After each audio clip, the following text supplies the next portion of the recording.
આમોદમાં શાંતિનગર ખાતે રહેતા 9 વર્ષના બાળકને વીજ કરંટ લાગતા ત્યાં હાજર ભરવાડે લાકડીનો સપાટો મારી બાળકને બચાવી લીધો હતો। જો કે વીજ કરંટ લાગતા બાળકને ગંભીર ઈજાઓ પહોંચી હતી, જેને આમોદ સામૂહિક આરોગ્ય કેન્દ્ર ખાતે લઈ જતા પ્રાથમિક સારવાર આપ્યા બાદ વધુ સારવાર અર્થે વડોદરા રિફર કરવામાં આવ્યો હતો।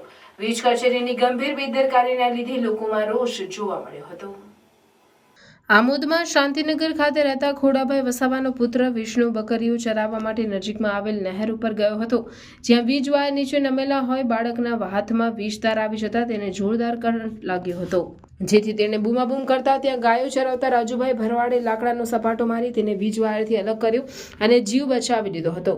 અત્રે ઉલ્લેખનીય છે કે આમોદ દક્ષિણ ગુજરાત વીજ કંપની દ્વારા સમય મર્યાદામાં સમારકામ નહીં કરવાને કારણે વીજ વાયરો નીચે આવી ગયા હતા, જે વીજ કંપનીની ગંભીર બેદરકારીને કારણે બકરા ચરાવતા બાળકને વીજ કરંટ લાગ્યો હતો, જેથી વીજ કચેરી વહેલી તકે વીજ વાયરો ઊંચા કરાવે તેવી લોકોમાં માંગ ઉઠવા પામી હતી। વધુમાં બાળકના દાદી સોમીબેન વસાવાએ બાળકને ગંભીર ઈજાઓ થતા વીજ કચેરી પાસે વળતરની માંગ કરી હતી।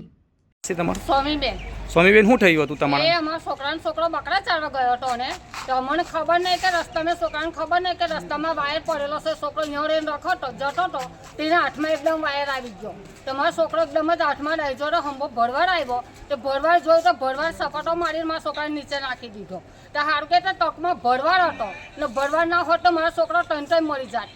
આ હિસાબે અમે સરકાર પાસે વિનંતી માંગીએ કે સાહેબ જે તે વાટે અમારા છોકરાને કંઈ ને કંઈ સહાય આલો। અમે ગરીબ માણસ છે, લોકોના બંગલા કરીને કામ કરીને ખાઈએ છીએ, અમારી પાસે કોઈ મિલકત નહીં કે અમારી પાસે કોઈ વસ્તુ નથી એવી। અચ્છા, જીબીને તમે શું કહેશો? જીબીને બી અમારી વિનંતી છે કે જે તે વાટે આ વાયર ઊંચો કરો। અમારો છોકરો સણકાલ ઉઠીને કોઈને બીજોનો છોકરા હોય